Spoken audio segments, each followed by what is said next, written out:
Благодарам заменик председателке. Мене навистина ми е жал што амандманот не се прифати. Јас во минатите наврати кога сме имале ребаланс на буџет или предлог изработка на буџет сум поднесувал слични амандмани за изработка на проектна документација и дислокација на депонијата. Како што знаете, за да го Струга изобилува со убавини, тоа сите добро го знаете, но за да го развиваме туризмот како една од најзначајните гранки во Струга, и за да од кое што бенефит имале сите граѓани, потребно е да се грижиме за животната средина на секој ќоше.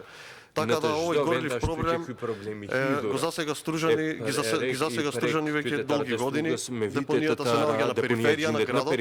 Истата има денови кога толку смрди кога е запалена, цел град е во чат што таму навикнува како да имало војна после некое гранатирање. Така да најубавото поле во Струга, кое што беше најплодно, познато на граѓаните на Струга како Струшко поле, каде што се уште во некои делови се засадуваат земјоделски култури, сега е со најзагадена почва, истите тие земјоделски култури завршуваат и на Струшкиот пазар.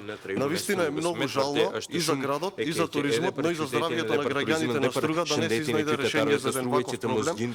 Ова мора да биде приоритет кој што ќе се реши час поскоро, за да граѓаните им се заштити здравјето, туризмот да добие посакувана насока за во неговиот развој и едноставно се надевам дека пратениците ќе го подржат овој амандман и надлежните институции, како што ветувавте на минатите локални избори, на минатите парламентарни, побрзо ќе најдат решение за овој проблем.